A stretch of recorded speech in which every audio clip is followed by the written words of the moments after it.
एक नवजात बच्चा अभी अभी पैदा हुआ था, लेकिन उसने जन्म लेते ही कहा, अंधकार के द्वारपालों, सेवकों और सैनिकों, मैं अर्कीमोंटे तुम्हें बुलाता हूं, मेरे आदेश का पालन करो।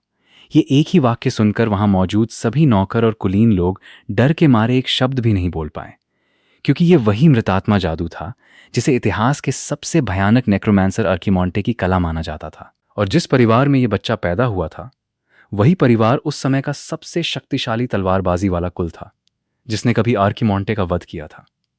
सबसे बड़ी बात यह थी कि वो बच्चा वास्तव में वही अर्कीमोंटे था जिसे वर्षों पहले मार दिया गया था। अब वो उसी शूरवीर के वंशज के रूप में पुनर्जन्म ले चुका था जिसने कभी उसका सिर काटा था। उस समय उसकी दुष्ट मृतात्मा जादू की शक्ति के कारण पूरा महाद्वीप भयभीत रहता था। इसी वजह से साम्राज्य ने दुनिया के सबसे शक्तिशाली शूरवीर लाइन लैंड के साथ मिलकर उस पर हमला किया और अंत में उसे इतना गंभीर रूप से घायल कर दिया कि वो अब प्रतिरोध भी नहीं कर सकता था। लाइन लैंड धीरे धीरे उसके सामने आया और बोला, तुझे मारने के लिए पूरे महाद्वीप में खून की नदियां बह गईं। तभी मुझे अपनी तलवार से तेरे हृदय को भेदने का अवसर मिला। अब और विरोध मत कर, महाद्वीप की शांति के लिए यहीं सब खत्म कर दे। लेकिन उस समय भी अर्कीमोंटे चिल्लाकर बोला, तुम लोगों ने उन रहस्यमयी बीमारियों को अपनी आंखों के सामने फैलते हुए देखा और कुछ नहीं किया। अब यहां आकर शांति की बातें कर रहे हो? तुम सारे शूरवीर सिर्फ पाखंडी हो। अगर मुझे मरना भी पड़े तो मैं तुम सबको अपने साथ लेकर जाऊंगा। पीछे खड़ी साम्राज्य की सेना तुरंत चिल्लाई, ये अपने ही शरीर का इस्तेमाल करके मृतात्मा जादू करने वाला है, जल्दी इसे मार डालो। लेकिन लाइन लैंड ने तुरंत हमला नहीं किया। वो बोला, 2 करोड़ लोग उस महामारी में मारे गए, लेकिन तुमने मृतात्मा जादू से उन्हें अपनी सेना बना दिया। इसी से इस युद्ध की शुरुआत हुई। अर्कीमोंटे ने दांत भींचकर उसकी ओर देखा। ये मत समझना कि मुझे नहीं पता उन 2 करोड़ लोगों में तुम्हारे अपने परिवार वाले भी थे, इसलिए तुम मुझे मारने आए हो। लाइन लैंड ने अपनी तलवार बाहर निकाली। तुम गलत हो। मैं यहां सिर्फ एक कारण से आया हूं, बच्चों के भविष्य के लिए। मैं अपना चुनाव, अपना विश्वास और अपनी आशा आने वाली पीढ़ियों तक पहुंचाना चाहता हूं। अगली पीढ़ी, अपने वंशजों के लिए। अगले ही पल लाइन लैंड ने एक ही वार में उसका सिर धड़ से अलग कर दिया। जैसे ही अर्कीमोंटे गिरा, चारों ओर जोरदार जयकारे गूंज उठे। उसकी बची हुई चेतना बस लोगों की खुशी की आवाजें सुनते हुए धीरे धीरे अंधेरे में डूब गई। तभी अचानक आसमान में एक भीषण बिजली कड़की। अर्कीमोंटे की चेतना फिर से जाग उठी, लेकिन इस बार वो एक नवजात शिशु के शरीर में थी। चारों ओर खड़े नौकर नए जन्मे छोटे मालिक टेक को उत्सुकता से देख रहे थे। लेकिन अगले ही पल उस प्यारे से बच्चे ने फिर से चिल्लाकर कहा, अंधकार के द्वारपालों, सेवकों और सैनिकों, मैं अर्कीमोंटे तुम्हें बुलाता हूं, मेरे आदेश का पालन। पूरा महल लगातार चीखों से गूंज उठा। समय बीतते बीतते उसके पुनर्जन्म को 15 साल हो चुके थे। उस दिन जैसे ही वो महल से बाहर निकला, तभी एक ताकतवर आदमी ने उस पर ठंडे पानी की पूरी बाल्टी उड़ेल दी। वो लगातार बड़बड़ा रहा था, दुष्ट आत्मा दूर हो, अभी तुम्हारे चेहरे पर बिल्कुल अर्कीमोंटे जैसा भाव था। वो आदमी पवित्र चर्च का पादरी कैरिसन था। अर्कीमोंटे बेबस होकर उसकी ओर मुड़ा और बोला, तुम कई सालों से यही तथाकथित शुद्धिकरण का नाटक कर रहे हो, तुम्हें तंग नहीं होता? कैरिसो ने गंभीर होकर कहा, यह कोई बेवकूफी नहीं है। तुम्हारे शरीर में अर्कीमोंटे की आत्मा के अवशेष हैं, इसलिए समय समय पर शुद्धिकरण जरूरी है। यह सुनकर अर्कीमोंटे पीछे हटने लगा। तुम पूरी तरह पागल हो, मुझसे दूर रहो। तभी कैरिसो ने तुरंत 2 लोगों को आदेश दिया, युवराज को पकड़ लो, इनके सारे कपड़े उतारकर पवित्र जल से स्नान कराओ और दुष्ट आत्मा को बाहर निकालो। आज हालात यहां तक पहुंच जाएंगे, ये उसने कभी नहीं सोचा था। उसे अपने पिछले जन्म की याद आने लगी। उस दिन मेरा सिर सचमुच काट दिया गया था, लेकिन जब मैंने दोबारा आंखें खोली तो खुद को एक बच्चे के शरीर में पाया, और जन्म लेते ही सबसे पहले मेरे मुंह से अर्कीमोंटे का मृतात्मा जादू निकल गया। उसी घटना की वजह से मुझे दुष्ट आत्मा समझकर पूरे 3 साल तक मठ में कैद रखा गया। वहीं मेरी मुलाकात इस पवित्र चर्च के पादरी कैरिसन से हुई। लेकिन मुझे क्या पता था कि असली दुःस्वप्न तो उसके बाद शुरू होगा। कैरिसन 24 घंटे मेरे सामने प्रार्थना करता रहता था। वो बर्फ जैसा ठंडा पवित्र जल और लहसुन से मेरा भूत प्रेत उतारता था। सबसे भयानक बात यह थी कि उसने आग से जलाने जैसी सजा तक दी। ये कोई भूत भगाने का तरीका नहीं था, बल्कि मानो 10 तरह की यातनाएं थीं। आज उसकी वजह से मेरी हालत किसी सामान्य इंसान जैसी भी नहीं रही। बहुत मुश्किल से अपने कमरे में लौटने के बाद उसने देखा कि नौकरानी आयलिंग अब भी प्रार्थना कर रही थी। आशा है कि हमारे युवा स्वामी क्लेन एक महान नायक के वंशज के रूप में स्वस्थ जीवन जिए। अब उससे सहन नहीं हुआ। उसने तुरंत अपने सिर पर रखा हुआ टोपी उतारकर दूर फेंक दी। आयलिंग अफसोस भरी नजरों से उस टोपी को देखने लगी। इसे तो बड़ी मेहनत से बनाया था। यह सुनकर अर्कीमोंटे को थोड़ा अपराध बोध हुआ। आखिर ये किसी की मेहनत थी। क्या उसने कुछ ज्यादा ही कर दिया? लेकिन अगले ही पल आयालिंग बोली, इसे कैरिसन पादरी ने बनाया था। उसी समय कैरिसन भी कमरे में आ गया। युवा स्वामी क्लेन, मैंने पूरे 1 हफ्ते लगाकर ये टोपी बनाई थी। आपने इसे लगातार पहना। मैं सचमुच बहुत आभारी हूं। अर्कीमोंटे ने उसी के सामने टोपी को टुकड़े टुकड़े करके फाड़ दिया। उसी समय शूरवीर डंकल धीरे धीरे कमरे में दाखिल हुआ। कैरिसन पादरी, क्या शुद्धिकरण अनुष्ठान समाप्त हो गया? युवा स्वामी क्लेन के अर्कीमोंटे होने की अफवाह अब 10 साल पुरानी बात हो चुकी है। चर्च भी अब मान चुका है कि युवा स्वामी में कोई असामान्य बात नहीं है। यह सुनकर कैरिसन ने आखिरकार अर्कीमोंटे को छोड़ दिया। अगला शुद्धिकरण अनुष्ठान शुक्रवार को होगा। तब तक अच्छी तरह साफ सफाई करके रखना। कैरिसों के जाते ही अर्कीमोंटे ने राहत की सांस ली। क्या कोई धर्मगुरु लोगों से इस तरह का व्यवहार भी करता है? क्या यह आदमी सच में पादरी है? पुनर्जन्म लेने के बाद से मैं लगातार इन धार्मिक लोगों के शुद्धिकरण अनुष्ठानों का शिकार होता रहा हूं। मुझे तो अपने शरीर को ठीक से साफ करने का भी मौका नहीं मिला। जन्म से ही मैं लोगों की निगरानी में जी रहा हूं। बचपन में लोगों ने मुझे अर्कीमोंटे समझ लिया, इसलिए कई साल तक मठ में कैद रखा गया। अब बड़ी मुश्किल से ड्यूक के घर वापस आया हूं, लेकिन यहां भी इस पागल पादरी की यातनाएं झेलनी पड़ रही हैं। डंकल ने समझाते हुए कहा, युवा स्वामी, उन्हें देखकर धोखा मत खाइए। वे चर्च के एग्जीक्यूटर हैं। ये उपाधि केवल चर्च के सबसे शक्तिशाली योद्धाओं को मिलती है। हमारे परिवार के 7वें ड्यूक के अलावा उन्हें कोई हरा नहीं सकता। और 7वें ड्यूक आज के समय के सबसे शक्तिशाली शूरवीर हैं। अर्कीमोंटे ने शांत स्वर में कहा, सबसे शक्तिशाली? पहले ड्यूक थे। वो सामने टंगी हुई तस्वीर को एकटक देखने लगा। कौन सोच सकता था? मेरी मृत्यु को पूरे 200 साल बीत चुके हैं और मैं उसी व्यक्ति के वंशज के रूप में पुनर्जन्म ले चुका हूं जिसने मुझे मारा था। लेकिन आज का लैंड परिवार चारों ओर से अधीनस्थ परिवारों की नजर में है। वे भेड़ियों की तरह इस परिवार को टुकड़ों में बांटना चाहते हैं। आज वही दिन था जब सभी अधीनस्थ परिवार लैंड परिवार में इकट्ठा हुए थे। जैसे ही अर्कीमोंटे सभा में दाखिल हुआ, वहां मौजूद अधीनस्थ परिवारों के युवाओं की नजरें उसी पर टिक गईं। नाम के हिसाब से ये सब मेरे रिश्तेदार हैं लेकिन वास्तव में यही लोग इस परिवार के सबसे बड़े दुश्मन हैं। अभी अधीनस्थ परिवार मुख्य लैंड परिवार की बिल्कुल भी इज्जत नहीं करते। 7 पीढ़ियों के बाद लैंड परिवार की ताकत पहले जैसी नहीं रही। आज ये लोग सबके सामने मेरे जैसे मुख्य परिवार के सदस्य का मजाक उड़ा रहे हैं। यही इस बात का सबसे बड़ा सबूत है। अब लैंड परिवार की आखिरी उम्मीद सिर्फ एक ही इंसान है, मेरा सौतेला बड़ा भाई। लैंड परिवार का सबसे बड़ा बेटा डेलिया। बचपन से ही उसकी तलवारबाजी की प्रतिभा असाधारण रही है। इसी वजह से लैंड परिवार आज भी महान तलवारबाज परिवार कहलाता है। वो युवा पीढ़ी का इकलौता व्यक्ति है जो प्रथम ड्यूक की मीटियोर सॉर्ड का प्रयोग कर सकता है। डेलिया ने अपने प्रतिद्वंद्वी को हराने के बाद तुरंत अर्कीमोंटे के पास आकर कहा, क्लेन, तुम आ गए। उसी समय 7वें ड्यूक हैंक भी वहां आ पहुंचे। डेलिया तुरंत आगे बढ़कर उन्हें प्रणाम करने लगा।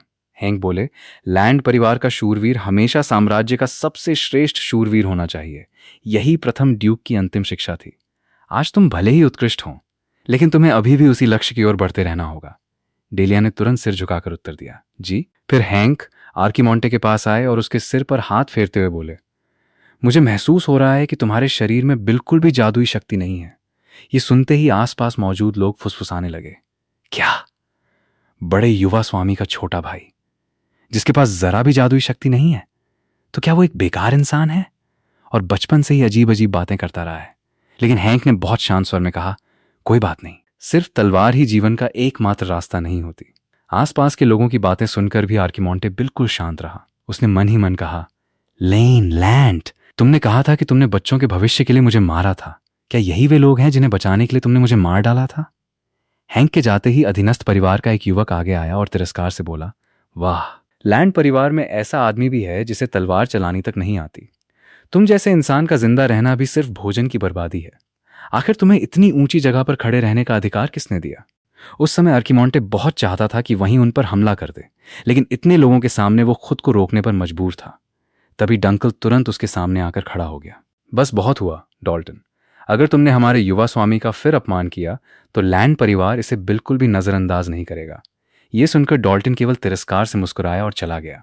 आज तुम्हारी किस्मत अच्छी है, तुम्हारे साथ एक सुरक्षा शूरवीर है।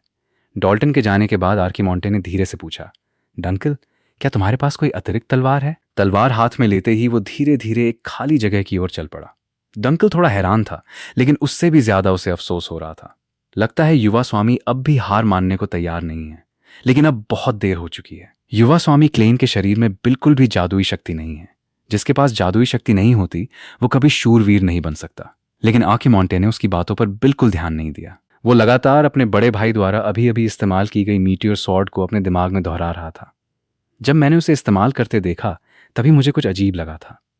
मैं उसकी हर चाल और उसके भीतर बहती जादुई शक्ति का प्रवाह साफ साफ देख पा रहा था। वो खुद भी हैरान था। मैंने ये तलवारबाजी केवल एक बार देखी और मैं इसे सीख भी गया।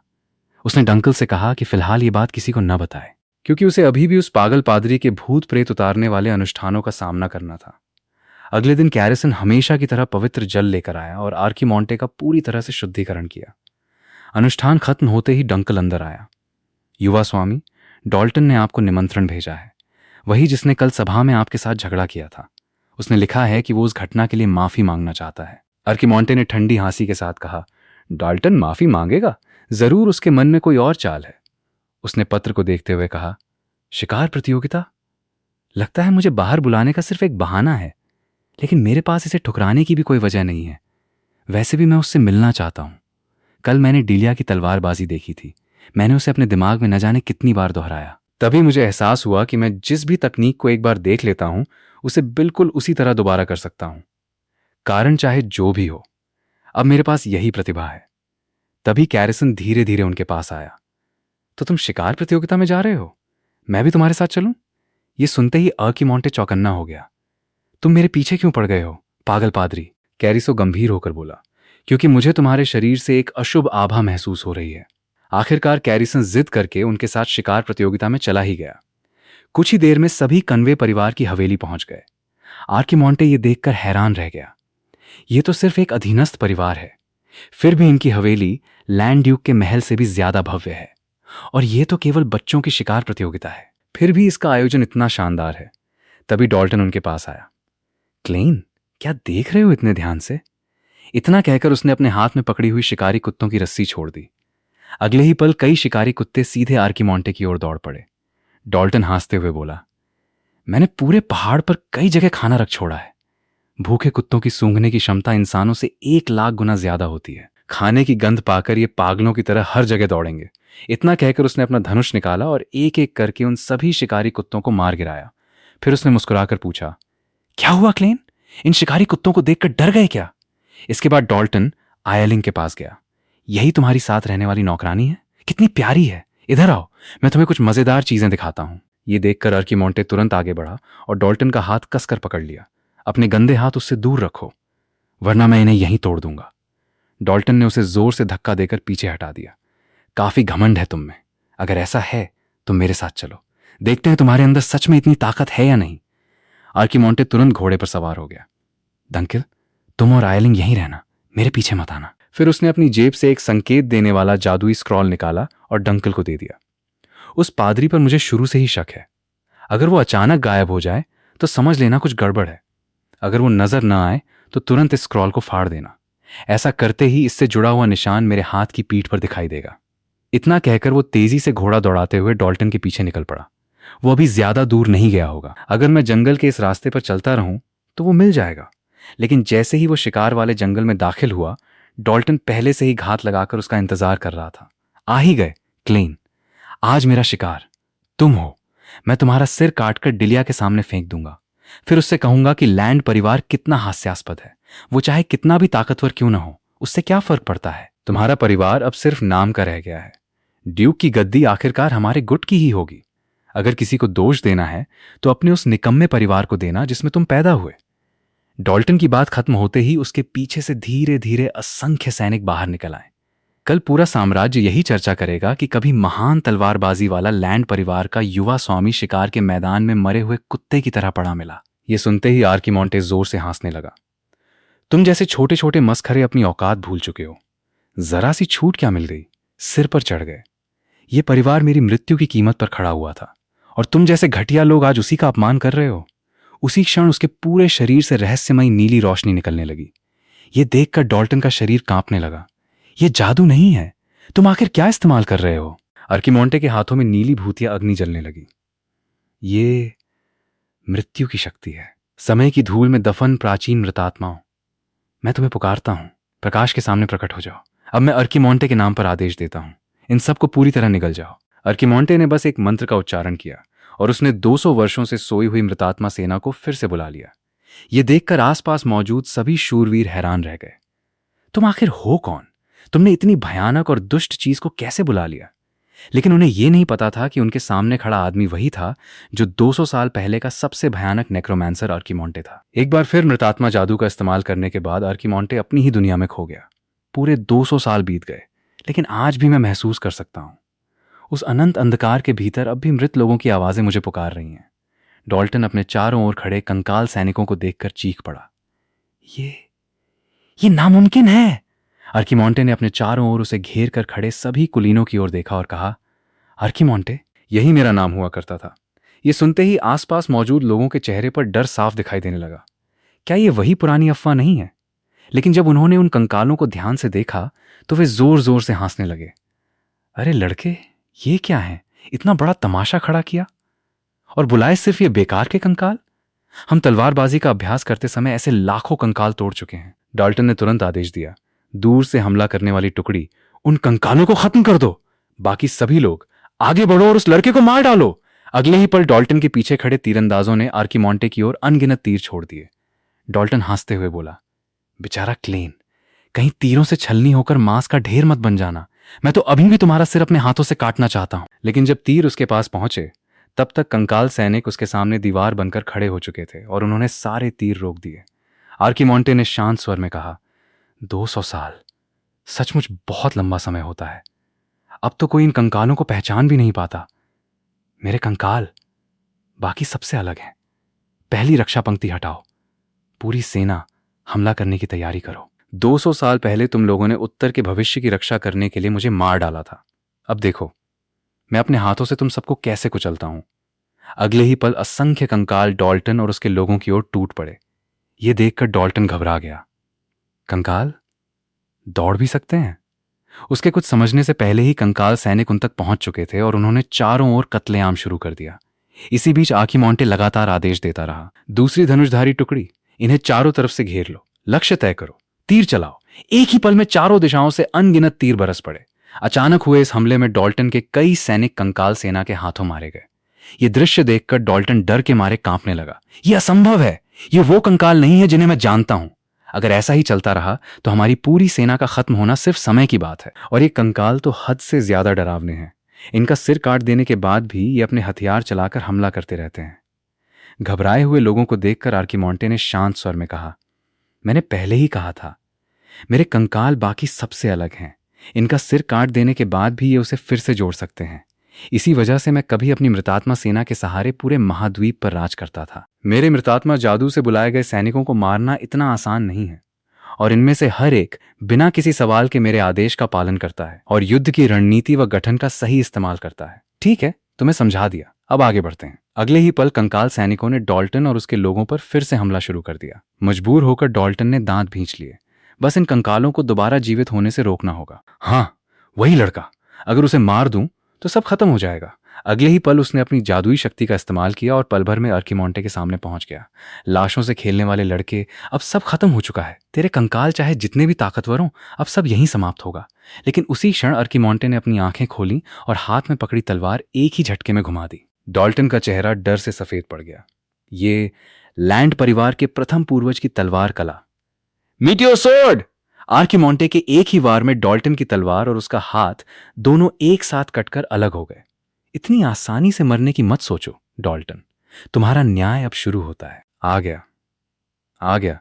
किसी ने सोचा भी नहीं था कि इस दुनिया में एक और नेक्रोमांसर भी मौजूद है। और कभी मृतात्मा जादू का जनक रहा आर्कीमोंटे, आज उसी के बनाए हुए मृतात्माओं से चारों तरफ घिर चुका था। इस समय आर्कीमोंटे ने डॉल्टन की ओर देखा, जिसे उसने अपनी एक ही तलवार के वार से घायल कर दिया था। तुमने जो कहा वो सही था। अगर जादू चलाने वाला मर जाए तो उसके बुलाए हुए सभी मृतात्मा अपनी सारी शक्ति खो देते हैं। उसी कमजोरी को दूर न कर पाने की वजह से मैं उस समय हार गया था। लेकिन इस जन्म में मैं अलग हूं। अब मैं शूरवीरों की मैजिक स्वॉर्ड भी इस्तेमाल कर सकता हूं। हालांकि मुझे लैंड परिवार की रक्षा करना बिल्कुल पसंद नहीं है, लेकिन अब मेरा जन्म इसी शरीर में हुआ है। डॉल्टन के चेहरे पर उलझन साफ दिखाई दे रही थी, लेकिन उसका शरीर धीरे धीरे अपनी चेतना खोने लगा। जब उसने दोबारा आंखें खोली तो उसने खुद को एक अंधेरी जगह में पाया। उसका पूरा शरीर एक यातना देने वाले औजार से कसकर बैंधा हुआ था। तभी अंधेरे में से एक परछाई धीरे धीरे उसकी ओर बढ़ी। जाग गए? ये वो स्थान है जहां आत्माएं जीवितों की दुनिया से बाहर पहुंचती हैं। ये वही नरक है जिसे मैंने नेक्रोमैंसर आर्किमॉन्टे ने बनाया है। डॉल्टन, अपने जीवन में तुमने कुत्तों पर अत्याचार किया, उन्हें भूखा रखा और मार डाला। तुम हमेशा शिकार के नाम पर जीवित प्राणियों को यातनाएं देते रहे। डॉल्टन गुस्से में चिल्लाया, बकवास बंद करो। अगर झूठ बोलना है तो कम से कम ढंग से बोलो। कौन सा नरक? तुम आखिर होते कौन हो? अचानक उसे अभी अभी हुई लड़ाई याद आ गई। मुझे तो क्लेन की तलवार लगी थी, फिर मेरे शरीर को कुछ हुआ क्यों नहीं? तभी वही आवाज फिर गूंजी, डॉल्टन, तुम मर चुके हो। मैं तो सिर्फ इस जन्म के तुम्हारे कर्मों का फल तुम्हें लौटा रहा हूं। यही उस नरक के अस्तित्व का उद्देश्य है जिसे मैंने बनाया है। अब समय आ गया है, अपने पापों की सजा भुगतो। उसी क्षण अंधेरे में अनगिनत खूंखार कुत्तों की गुर्राहट गूंजने लगी। अच्छी तरह महसूस करो उन सभी जीवों की दर्द भरी चीखें जिन्हें तुमने मारा था। अगले ही पल अनगिनत दुष्ट कुत्ते डॉल्टन पर टूट पड़े। उनके नोचने और काटने के बीच उसकी दर्दनाक चीखें पूरे अंधकार में गूंजने लगीं और वास्तविक दुनिया में डॉल्टन की सांसें पहले ही थम चुकी थीं। आर्किमॉन्टे ने अपने सामने खड़ी मृतात्मा सेना की ओर देखा। चूंकि तुम सबने मेरी पुकार का उत्तर दिया तो मुझे भी तुम्हारा ऋण चुकाना चाहिए। बदले में मैं उस अभिशाप को समाप्त करता हूं जिसने तुम्हें बांध रखा था। मैं तुम्हें स्वतंत्रता देता हूं। धीरे धीरे पूरी कंकाल सेना हवा में बिखर कर गायब होने लगी।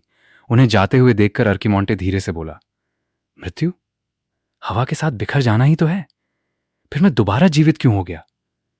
तभी उसके पीछे से किसी की आवाज आई, मुझे उम्मीद नहीं थी कि तुम सचमुच एक नेक्रोमैंसर हो, युवा स्वामी क्लेन। आर्किमॉन्टे धीरे धीरे पीछे मुड़ा। तो तुम कौन हो? वो रहस्यमयी नेक्रोमैंसर अपने हाथ में धीरे धीरे जादू इकट्ठा करने लगा। तुम्हें यह जानने की जरूरत नहीं है, वैसे भी तुम कभी इसका पता नहीं लगा पाओगे। अगले ही पल जो सैनिक अभी कुछ देर पहले कंकाल सेना के हाथों मारे गए थे, वे मृतात्मा जादू की शक्ति से फिर से उठ खड़े हुए। आर्किमॉन्टे ने सामने देखा, ये लाशों को नियंत्रित करने वाला पुनर्जीवन का जादू है। ये भी एक नेक्रोमैंसर है। उसी समय हवेली में डंकल अपने हाथ में पकड़े जादुई स्क्रॉल को देखते हुए बोला, युवा स्वामी वो चीज क्यों ले गए जो केवल आपातकाल के लिए रखी गई थी? वो डॉल्टन के साथ जंगल में गए हुए 3 घंटे हो चुके हैं, अब तक उनकी कोई खबर नहीं आई। मुझे बहुत बुरा आभास हो रहा है। फिर उसने पास खड़ी आयलिंग से कहा, मैं अभी युवा स्वामी को ढूंढने जा रहा हूं, तुम पहले पादरी के साथ हवेली वापस चली जाओ। आयलिंग हैरानी से बोली, लेकिन पादरी तो अभी अभी यहां से गए हैं और उनका चेहरा भी बहुत गंभीर था। वो लगातार यही कह रहे थे कि उनका अशुभ आभास सही निकला। ये सुनते ही डंकल तुरंत घोड़े पर चढ़ गया और हाथ में पकड़ा जादुई स्क्रॉल फाड़ दिया। धत्तेरे की! युवा स्वामी जरूर किसी मुसीबत में है। उधर आर्किमॉन्टे चारों ओर से मृतात्माओं की सेना से घिर चुका था। अभी की लड़ाई में मैंने अपनी सारी दानवी शक्ति खर्च कर दी। फिलहाल मैं मृतात्मा जादू का इस्तेमाल नहीं कर सकता। सामने खड़े नेक्रोमैंसर ने हाथ लहराया। ये लाशें ज्यादा देर तक टिकने वाली नहीं हैं। चलो आगे बढ़ो, हमारे युवा स्वामी क्लेन को खत्म कर दो। चारों तरफ से घेरती हुई लाशों को देखकर आर्किमॉन्टे ने अपनी मुट्ठियां भींच लीं। क्या तुम्हें सच में लगता है कि तुम मुझे मृतात्मा जादू से मार सकते हो? रहस्यमयी नेक्रोमैंसर हंस पड़ा। बिल्कुल बेवकूफ लड़के, अब तुम्हारा अंत तय है। उसी क्षण आसमान से सुनहरी रोशनी की एक किरण नीचे गिरी और आर्किमॉन्टे के सामने खड़ी सभी लाशों को पल भर में चूर चूर कर दिया। सामने कैरिसन पादरी लगातार प्रार्थना कर रहा था, हे प्रकाश, मृतकों को शांति से विश्राम प्रदान करो। उसके दोनों हाथों से निकलती सुनहरी रोशनी लगातार उन लाशों को नष्ट करती जा रही थी। अब आप निश्चिंत रहिए युवा स्वामी क्लेन, क्योंकि मैं आ गया हूं। वो हर समय यही कहने वाला पादरी था, ईश्वर का प्रकाश तुम्हारा उद्धार करे। लेकिन उसके हाथों के मुक्के इतने ताकतवर थे कि वो एक ही घूंसे में एक सैनिक को मार गिराता था। यहां तक कि दंत कथाओं वाला नेक्रोमैंसर भी उसके सामने किसी छोटे से चूजे की तरह आसानी से दब जाता था, क्योंकि ये पादरी पोप पैलेस का सबसे शक्तिशाली योद्धा था। चर्च की सबसे बड़ी युद्ध शक्ति होने के नाते वही लोग सेंट गॉल द्वारा छोड़ी गई पवित्र धरोहरों का उपयोग कर सकते थे। कहा जाता था कि उनमें से हर एक के पास पूरे एक किले के बराबर शक्ति होती थी। इस समय पादरी इन मृतात्मा लाशों का सामना ऐसे कर रहा था मानो उन्हें कुचल रहा हो। उसकी ओर लगातार बढ़ती हुई मृतात्मा लाशों के सामने भी वो हमेशा की तरह प्रार्थना करता जा रहा था। हर बार जब उसका मुक्का किसी लाश के सिर पर पड़ता, वो तुरंत चकनाचूर हो जाती। कुछ ही देर में उसने सभी लाशों का सफाया कर दिया। ये दृश्य देखकर वो रहस्यमयी नेक्रोमैंसर डर के मारे कांपने लगा। ये तो हद हो गई। चर्च का सबसे ताकतवर योद्धा यहां क्यों आ गया और उसके शरीर के भीतर आखिर कैसी शक्ति छिपी हुई है? उसी समय पादरी अपने हाथ में पवित्र ग्रंथ लिए धीरे धीरे उसकी ओर बढ़ने लगा। ये देखकर नेक्रोमैंसर मुड़कर भागने लगा, लेकिन वो मुश्किल से 2 कदम ही दौड़ा था कि पादरी ने एक हाथ से उसे पकड़ लिया। क्या तुम्हें लगता है कि तुम इतनी आसानी से भाग जाओगे? पादरी की पकड़ लगातार मजबूत होती गई।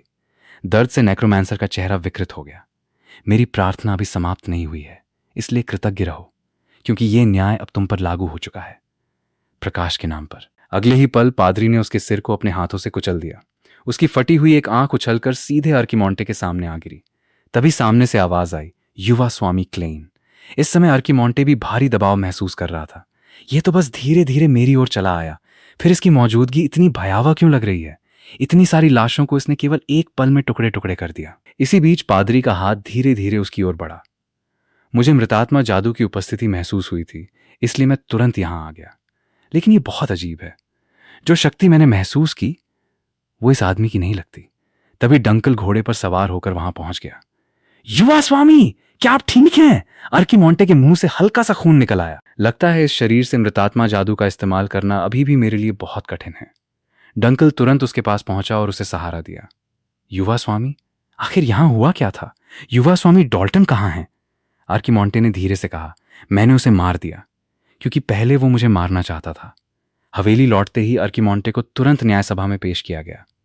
डॉल्टन का पिता डेल्वे गुस्से से भर उठा। तुम कहना चाहते हो कि डॉल्टन ने युवा स्वामी क्लेन की हत्या करने की कोशिश की थी? मेरा बेटा एक शूरवीर था, वो सम्मान और निष्ठा वाला इंसान था। अब जब वो मर चुका है, तब भी तुम उस पर हत्या की कोशिश का आरोप लगा रहे हो? अर्कीमोंटे के पिता हेल्टन ने तुरंत एक दस्तावेज निकालकर कहा। लंबी और कड़ी पूछताछ के दौरान भी क्लेन ने अपनी गवाही एक बार भी नहीं बदली। और एक और बात, रिकॉर्ड के अनुसार उस समय 20 भाड़े के सैनिक हवेली से बाहर भेजे गए थे। क्या यह सब कुछ साफ साबित नहीं करता? यह सुनकर डेल्वे कुछ पल के लिए चुप हो गया। वे बेवकूफ, मैंने तो उन्हें कहा था कि कोई सबूत पीछे मत छोड़ना। लेकिन वो तुरंत बोला, फिर भी यह बात समझ में नहीं आती। डॉल्टन की ताकत इतनी थी कि वो शूरवीरों की सेना में शामिल हो सकता था, लेकिन क्लेन ने तो कभी तलवार तक नहीं उठाई। और पूरी दुनिया जानती है कि उसके शरीर में जरा सी भी जादुई शक्ति नहीं है। तो फिर उसने डॉल्टन को कैसे मार दिया? उसने मन ही मन सोचा, डॉल्टन का मर जाना अब बदला नहीं जा सकता, लेकिन अगर बात मुझ तक पहुंच गई तो मैं भी खत्म हो जाऊंगा। मुझे अब बात को दूसरी दिशा में मोड़ना होगा। फिर उसने ऊंची आवाज में कहा, आखिर क्लेन कैसा इंसान है, ये कौन नहीं जानता? वो ग्रैंड डुचेस क्लेयर की वंश रेखा से पैदा हुआ है। वो महिला अपनी मृत्यु तक तरह तरह की अफवाहों में घिरी रही, और क्लेन तो हमेशा खुद को अर्कीमोंटे कहता फिरता है। क्या ऐसे आदमी की बातों पर भरोसा करके तुम मेरे बेटे को हत्यारा कह दोगे?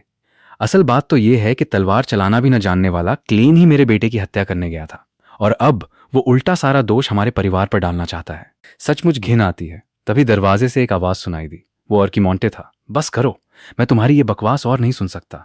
उसी ने लोगों को पैसे देकर मुझे मरवाने की कोशिश की थी। मैंने सिर्फ अपनी रक्षा की। उस समय एक रहस्यमयी आदमी ने उन सबको मृतात्माओं में बदल दिया था, और फिर पादरी ने आकर मुझे बचाया। हेल्टन तुरंत खड़ा हो गया। ये सब झूठ है। अर्कीमोंटे उसकी ओर मुड़ा और बोला, लेकिन एक बात तो सच है, मैं ही अर्कीमोंटे हूं। यह सुनते ही हेल्टन बिल्कुल चुप हो गया। अर्कीमोंटे ने शांत स्वर में कहा, जिस दिन मैंने डॉल्टन को मारा, उसी दिन मैंने एक शपथ ली थी। मैं अपने हाथों से उस परिवार को फिर से महान बनाऊंगा जो मेरी मृत्यु की कीमत पर खड़ा हुआ है। मैं किसी को भी इसे अपवित्र नहीं करने दूंगा, और सबसे पहले मैं उन्हीं घटिया पार्श्व शाखा के लोगों से निपटूंगा जिन्होंने मुझे ललकारने की हिम्मत की। उसी समय सभा में एक और व्यक्ति अंदर आया। मुझे क्षमा कीजिए, मैं देर से पहुंची। ब्लू होली स्पेयर नाइट्स की कमांडर लेया आ चुकी हैं।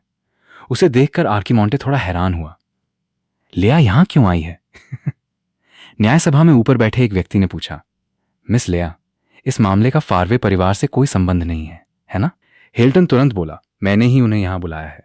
डॉल्टन पहले उनके अधीन कई मिशनों में काम कर चुका है, इसलिए उन्हें इस सुनवाई में शामिल होने का अधिकार है। अंदर आते ही लेया सबसे पहले अर्कीमोंटे के पास गई। यदि आपको आपत्ति न हो तो मैं युवा स्वामी क्लेन से अकेले में कुछ बात करना चाहूंगी। जब दोनों एक निजी जगह पर पहुंचे तो लेया ने अचानक अर्कीमोंटे को दीवार से लगा दिया। क्या मैं तुम्हें छू सकती हूं? वो पवित्र शूरवीर दल की सबसे शक्तिशाली कप्तान थी, और सभी कुलीनों की नजर में सबसे सुंदर महिला भी। लेकिन जैसे ही उसने अर्कीमोंटे को देखा, उसने सबसे पहले उसे दीवार से सटा दिया। यहां तक कि उसने उससे उसे छूने की अनुमति भी मांग ली। और तो और उसने ये तक कह दिया कि वो अपना पहला चुंबन भी उसे दे सकती है। यह जानना जरूरी है कि पूरे उत्तरी साम्राज्य के कुलीनों के बीच कोई भी उससे उलझने की हिम्मत नहीं करता था। कभी उसने अकेले ही पश्चिमी जंगल में राक्षसों को दबा दिया था, और सिर्फ अपने दम पर उन सभी का पूरी तरह सफाया कर दिया था।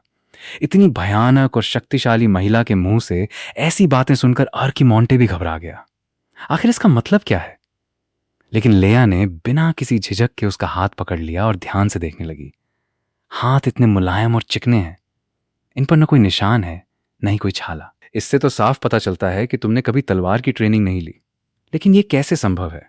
तुमने डॉल्टन जैसे आधिकारिक शूरवीर को हरा दिया और उसके साथ 20 से ज्यादा भाड़े के सैनिक भी थे। क्या तुमने कोई दूसरी शक्ति इस्तेमाल की थी? यह देखकर आर्कीमोंटे ने तुरंत लेया को अपने से दूर धकेल दिया। मुझे उम्मीद नहीं थी कि तुम भी ऐसी बातें करोगी। क्या अब तुम मुझसे यह भी पूछोगी कि क्या मैं आर्कीमोंटे हूं? उसने मन ही मन सोचा, यह औरत बहुत खतरनाक है। यह सिर्फ जिज्ञासा नहीं है, उसकी नजरें मेरी प्रतिक्रिया परख रही हैं। वो सिर्फ मेरे जवाब का इंतजार नहीं कर रही। अगर मैं चुप रहा तो वही मेरी स्वीकारोक्ति मानी जाएगी। ऐसे में सबसे अच्छा यही है कि सीधे जवाब दूं, और पूरे आत्मविश्वास के साथ। फिर आर्कीमोंटे ने लेया की ओर देखकर कहा, अगर मैं सचमुच आर्कीमोंटे हूं तो? लेया ये सुनकर हंस पड़ी। कैसी बातें कर रहे हो? तुम जैसा छोटा सा लड़का आर्कीमोंटे कैसे हो सकता है? तुम्हें उसकी कौन सी बात है? तुम्हारे शरीर का अनुपात भी बेकार है, आवाज भी नहीं मिलती, शरीर भी वैसा नहीं है। सीधी सी बात है, तुम बस एक छोटे से लड़के हो, ना तुम आर्कीमोंटे हो और न ही कोई शूरवीर। अगर तुम्हारे जैसा कोई शूरवीर को हरा सकता है तो अपना पहला चुंबन तुम्हें दे दूं, मुझे कोई फर्क नहीं पड़ेगा। लिया की ये बातें सुनकर आर्कीमोंटे पूरी तरह निरुत्तर हो गया। ये आखिर मुझे इतना नीचा क्यों दिखा रही है? और पहले चुंबन जैसी चीज का इससे क्या लेना देना? क्या ये कोई राजनीतिक चाल है या फिर मुझे रिश्वत देने की कोशिश? कुछ ही देर बाद दोनों फिर से न्यायसभा में लौट आए। अंदर आते ही आर्कीमोंटे ने एक लंबी तलवार निकालकर जोर से जमीन में गाड़ दी। डिलवे, अब बेकार की बहस बंद करो। चलो मर्दों की तरह इस मामले का फैसला करते हैं, आमने सामने, द्वंद्व न्याय से। यह सुनते ही सभा में मौजूद सभी लोग दंग रह गए। क्या कहा? द्वंद्व न्याय? यह उत्तर की प्राचीन न्याय प्रणाली थी जिसका उपयोग तभी किया जाता था जब किसी मामले का फैसला करना कठिन हो। इसमें हथियार और युद्ध कौशल पर कोई प्रतिबंध नहीं होता था। जो जीतता था, फैसला उसी के पक्ष में होता था। डेल्वे भी हैरानी से खड़ा हो गया। द्वंद्व न्याय? यह फैसला बहुत अचानक है। आर्कीमोंटे ने शांत स्वर में कहा, मेरे पास सबूत हैं कि तुम्हारा बेटा मुझे मारना चाहता था, फिर भी तुम सारा दोष मुझ पर डालना चाहते हो, और इस पूरे समय तुमने मेरी मां का भी अपमान किया। अब जल्दी फैसला करो, काउंट डेल्वे। क्या तुम सबको यूं ही इंतजार कराते रहोगे? द्वंद्व न्याय का नाम सुनते ही वहां मौजूद सभी लोग उत्साहित हो उठे, क्योंकि यह परंपरा बहुत लंबे समय बाद फिर सामने आई थी।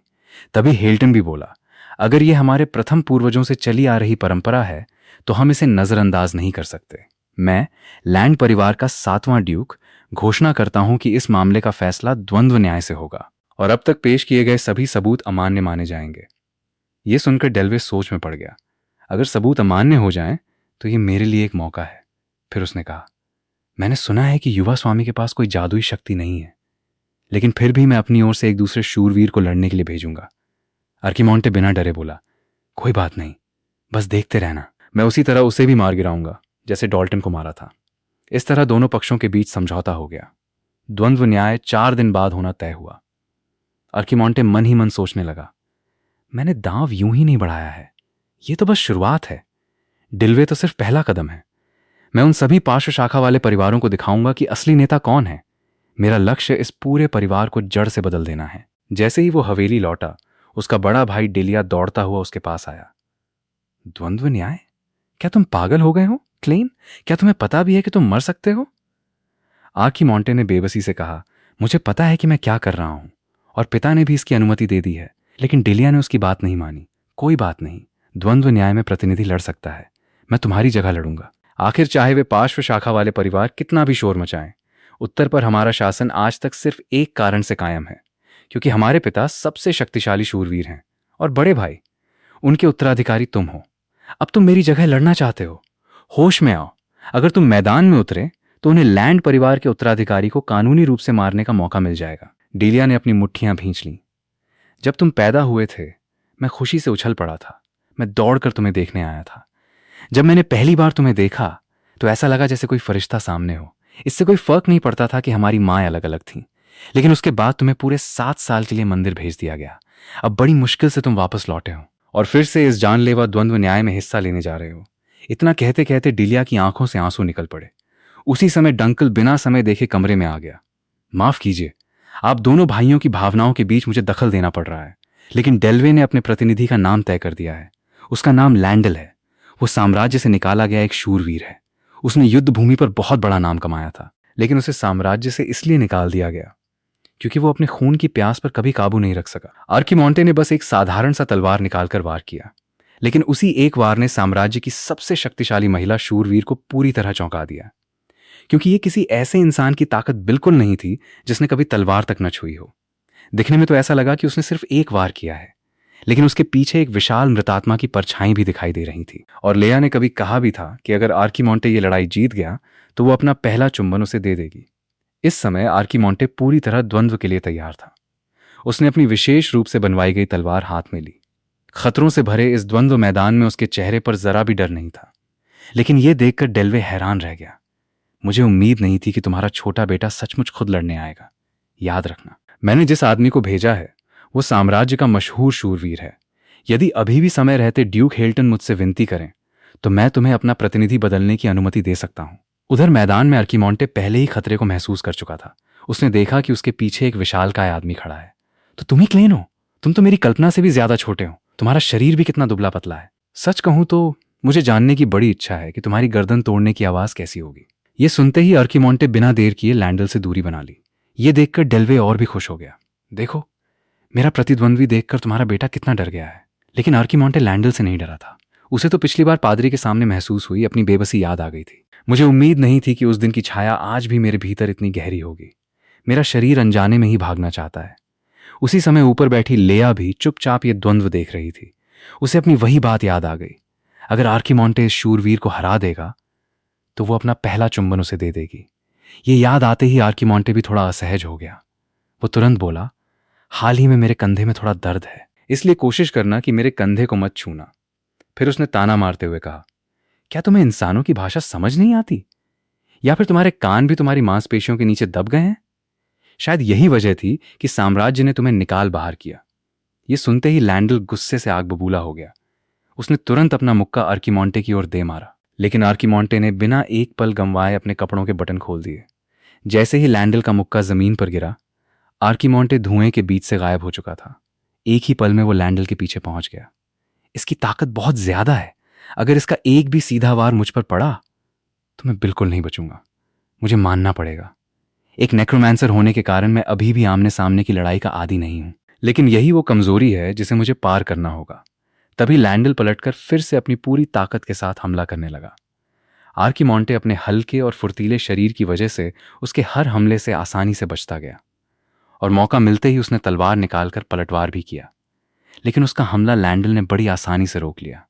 फिर उसने आर्कीमोंटे को दूर फेंक दिया। इसके बाद उसने अपनी बड़ी तलवार उठाई और पूरी ताकत से उसकी ओर वार किया।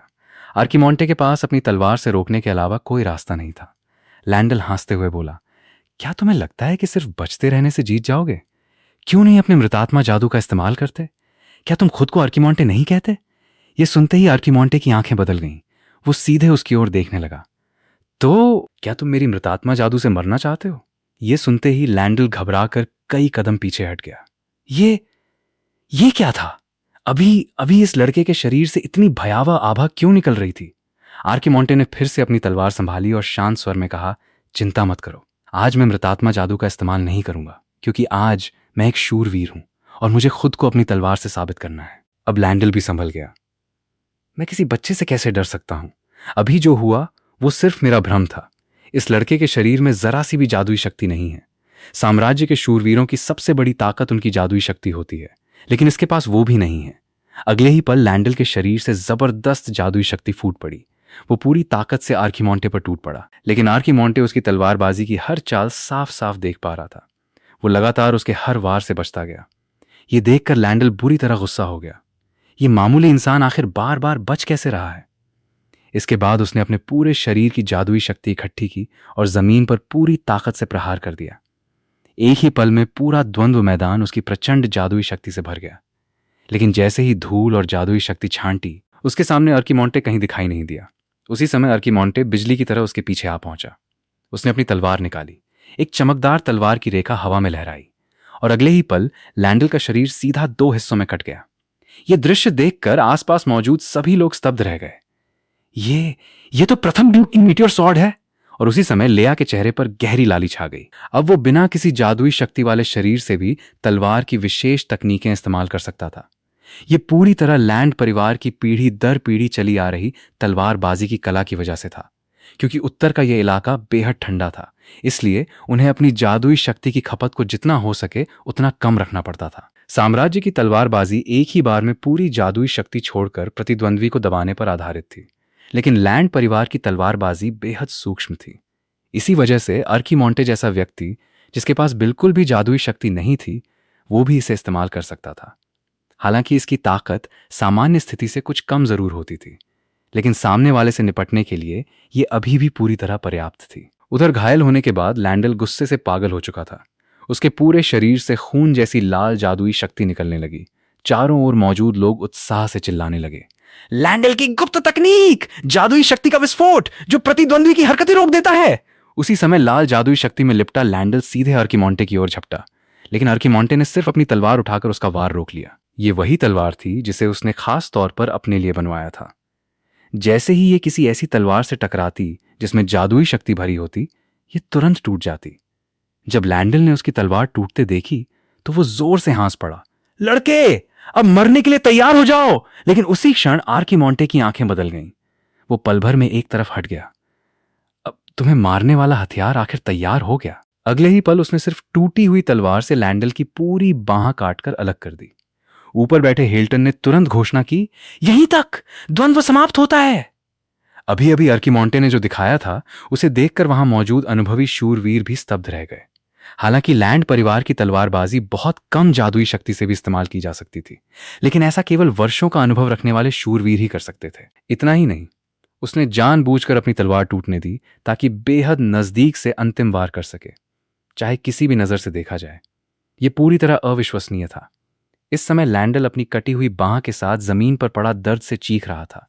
तभी अर्कीमोंटे के पिता हेल्टन ऊपर से नीचे उतर आए। क्लेन, कटी हुई बांह देखकर तुम्हें बिल्कुल भी घिन नहीं आई? अर्कीमोंटे तुरंत संभल गया। सही कहा, अब मैं पहले वाला नेक्रोमैंसर नहीं हूं, मैं तो अभी एक बच्चा हूं। शायद मुझे ऐसा दिखाना चाहिए कि मैं इस दृश्य का आदी नहीं हूं। उधर कुछ देर पहले तक आत्मविश्वास से भरा डेल्वे भी कांपते हुए नीचे उतर आया। असंभव, लैंडल हार कैसे सकता है? तभी अर्कीमोंटे ने उसकी ओर सिर्फ एक नजर डाली। डेल्वे को अचानक ऐसा महसूस हुआ मानो उसका सिर धड़ से अलग हो गया हो, लेकिन अगले ही पल वो फिर होश में आ गया और घबराकर अपनी गर्दन टटोलने लगा। अभी क्या हुआ था? क्या वो कोई भ्रम था या सचमुच किसी ने मुझ पर हमला किया? अर्कीमोंटे धीरे धीरे उसके सामने जाकर खड़ा हो गया। इस द्वंद्व का विजेता होने के नाते मैं तुम्हें आदेश देता हूं, उत्तर के स्वामी के सामने अपने पाप स्वीकार करो, घुटनों के बल बैठो और क्षमा मांगो। तुम अपने अपराधों के बोझ तले कुचल दिए जाओगे और हमेशा उनके लिए पश्चाताप करते रहोगे। उसी क्षण डेल्वे के पीछे एक विशाल मृतात्मा की परछाई उभर आई। उसका पूरा शरीर बुरी तरह कांपने लगा। अगले ही पल वो सीधे घुटनों के बल गिर पड़ा। मैं गलत था, मैं और मेरा बेटा, हमने युवा स्वामी क्लेन को नुकसान पहुंचाने की कोशिश की थी। असल में जो भ्रम डेल्वे ने अभी देखा था वो अर्कीमोंटे की मृतात्मा जादू की विशेष तकनीक मृतकों की आवाज थी। ये नेक्रोमैंसर की एक विशेष आत्मा विक्षोभ करने वाली शक्ति थी जो जीवित लोगों को अंतहीन भय में धकेल देती थी। अब डेल्वे डर के मारे पूरी तरह मानसिक संतुलन खो चुका था। यह दृश्य देखकर बाकी सभी कुलीन लोग स्तब्ध रह गए। क्या मैंने अभी कोई भ्रम देखा? यह आखिर कर क्या रहा है? अर्कीमोंटे ने अपनी टूटी हुई तलवार ऊपर उठाई और ऊंची आवाज में कहा, यहां मौजूद सभी लोग ध्यान से सुन लो। मैं इस द्वंद्व न्याय का चुनौती देने वाला भी हूं और वैध विजेता भी। मैं उत्तर के सबसे शक्तिशाली शूरवीर हेल्टन का दूसरा पुत्र क्लेन हूं। उधर दूसरी ओर कैरिसन एक दूसरे प्रार्थना गृह में पहुंच चुका था। उसने कहा, 2 दिन पहले मुझे एक नेक्रोमैंसर मिला था। मैंने पता लगाया है कि उसका संबंध आपसे है, बिशप। सामने प्रार्थना कर रहे बिशप ने शांत स्वर में उत्तर दिया, हाँ, उसे साम्राज्य के अभियान में सहयोग करने के लिए भेजा गया था। वो ऐसा नेक्रोमैंसर है जो लोगों के मन में भय पैदा करता है और जो भी उससे डरता है वो अंत में भगवान की शरण में आता ही है। समझे कैरिसन? अगर कुछ लोगों की कुर्बानी देकर पवित्र चर्च को फिर से महान बनाया जा सकता है। लेकिन उसके शब्द पूरे भी नहीं हुए थे कि कैरिसन ने उसका गला एक हाथ से कसकर पकड़ लिया। तुम पवित्र मंदिर के सेवक होकर भी राजनीति में डूब चुके हो, यहां तक कि विधर्मियों के साथ भी सौदे कर रहे हो। अगले ही पल कैरिसन ने उसका सिर अपने हाथों से कुचल दिया। तभी पीछे से एक आवाज सुनाई दी, अब थोड़ा सुकून मिला? तुम जरा भी नहीं बदले कैरिसन। मजेदार बात तो यह है, तुमने जितने नेक्रोमैंसर नहीं मारे उससे ज्यादा पादरियों को मार डाला। काश उन्हें पता होता कि तुम्हारे भीतर आखिर छिपा क्या है। यह आदमी पवित्र चर्च का महान नेता मेनेल था। कैरिसो उसकी ओर मुड़ा। क्या ये सब तुम्हारा किया हुआ है मेनेल? मेनेल मुस्कुराया। बिल्कुल नहीं, मैंने तो सिर्फ इसकी अनुमति दी थी। वैसे मैं तुम्हारे लिए एक खबर भी लाया हूं। लेकिन इससे पहले कि वो अपनी बात पूरी करता, कैरिसो का मुक्का सीधे उसकी ओर बढ़ चुका था। वो मुक्का ठीक मेनेल के चेहरे के सामने आकर रुक गया। मेनेल ने शांत स्वर में कहा, जिस व्यक्ति पर तुम नजर रख रहे हो, जब भी मृतात्मा जादू का इस्तेमाल किया जाता है तो उसके निशान जरूर रह जाते हैं। इस क्रॉस पर भी उसी मृतात्मा जादू के अवशेष मौजूद हैं जिससे तुमने उस नेक्रोमैंसर को मारा था। मृतात्मा जादू कई प्रकार का होता है। एक होता है लाशों को फिर से जीवित करने वाला पुनर्जीवन जादू, जिस पर साम्राज्य अभी सक्रिय रूप से शोध कर रहा है। लेकिन उस आदमी ने जो जादू इस्तेमाल किया वो मृतात्मा जादू के मूल रूप के सबसे करीब है, जो आत्माओं को नियंत्रित करता है। ऐसा जादू कई वर्षों से दिखाई नहीं दिया था, और इसका सिर्फ एक ही मतलब है। जिस व्यक्ति पर तुम्हें नजर रखने की जिम्मेदारी दी गई है, क्लेन, उसकी असली पहचान एक नेक्रोमैंसर है। इस समय अर्कीमोंटे हवेली में बैठा कुछ दस्तावेज देख रहा था। द्वंद्व न्याय को अब 1 हफ्ता बीत चुका था। उस समय उसने परिवार की गुप्त तलवार कला का इस्तेमाल करके लैंडल को हरा दिया था और अधीनस्थ परिवारों के सामने खुलेआम लैंड परिवार की शक्ति भी दिखा दी थी। उसे लगा था कि इस घटना के बाद उसे परिवार की मान्यता मिल जाएगी। लेकिन वो एक बात भूल गया था। इस शरीर की उम्र अभी सिर्फ 15 साल थी, इसलिए परिवार के पास उसके लिए कोई जिम्मेदारी नहीं थी। अब वो सिर्फ अपने कमरे में बैठकर किताबें पढ़ सकता था। उसने मन ही मन सोचा, मेरे वर्तमान शरीर की हालत में मैं ज्यादा से ज्यादा 11 कंकाल ही बुला सकता हूं, और मेरा जादू अभी भी पूरी तरह स्थिर नहीं है। मैं लंबे समय तक लड़ाई भी नहीं लड़ सकता।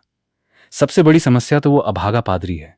अब उसे मुझ पर शक हो चुका है, और उसकी वो जिद कि दुनिया के हर नेक्रोमैंसर को खत्म कर देना है, वो मेरे लिए सबसे बड़ा सिरदर्द बन चुकी है। इसलिए मुझे हर हाल में अपनी असली पहचान छिपानी होगी।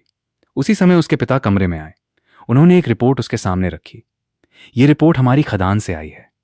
कहा जा रहा है कि वहां बड़ी संख्या में मृतात्मा प्राणी दिखाई दिए हैं और कई लोग मारे भी जा चुके हैं। किसी को वहां जाकर जांच करनी होगी। क्या तुम ये मिशन स्वीकार करोगे? आर्कीमोंटे ने बिना झिझक सिर हिला दिया। कोई समस्या नहीं, आप मेरी ताकत अच्छी तरह जानते हैं। उसने मन ही मन सोचा, द्वंद्व न्याय के बाद पिता ने आखिर मेरी ताकत को स्वीकार कर लिया, और ये मृतात्मा प्राणी शायद उसी आदमी के साथी का काम है जिसने जंगल में मुझ पर हमला किया था। मुझे वहां जाकर सब कुछ देखना ही होगा, और वहां मैं बिना किसी चिंता के मृतात्मा जादू भी इस्तेमाल कर सकूंगा। लेकिन उसकी उम्मीद के विपरीत उसे अकेले जाने नहीं दिया गया। उसके पिता ने फिर से डंकल को उसके साथ भेज दिया। रास्ते में डंकल उसे देखते हुए बोला, युवा स्वामी, अब आपको देखकर लगता ही नहीं कि आप अपनी उम्र के बाकी बच्चों जैसे हैं।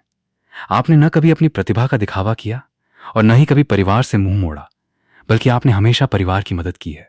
हाल ही में जो कुछ भी हुआ है, उसे देखकर कभी कभी मुझे सच में लगता है कि शायद आप अर्कीमोंटे का पुनर्जन्म ही हैं। अर्कीमोंटे बेबस होकर मुस्कुरा दिया। बस ये बात उस पादरी के सामने कभी मत कहना। डंकल हंस पड़ा। ऐसा कैसे हो सकता है युवा स्वामी? आप वैसे इंसान नहीं हैं। अर्कीमोंटे तो एक राक्षस था। उसने करोड़ों लोगों को मृतात्मा सैनिकों में बदल दिया था। जैसे ही उसने ये बात पूरी की, अचानक चारों ओर तेज हवा चलने लगी। दूर से लोगों की चीखें सुनाई देने लगीं। उन्होंने देखा कि सामने वाले कस्बे में अनगिनत चलते फिरते शव दिखाई दे रहे थे। कस्बे के लोग उन लाशों से जान बचाकर भाग रहे थे। आर्कीमोंटे ने तुरंत कहा, डंकल, तुम कस्बे में जाकर लोगों की मदद करो। मेरी चिंता मत करो, पहले इन निर्दोष लोगों को बचाओ। कुछ ही देर में डंकल ने एक एक करके उन सभी मृतात्माओं को मार गिराया। खतरा खत्म होते ही लोग धीरे धीरे वापस कस्बे में लौट आए। एक ग्रामीण ने आगे बढ़कर कहा, आप लोगों ने हमारी मदद की, आप लोग कहां से आए हैं?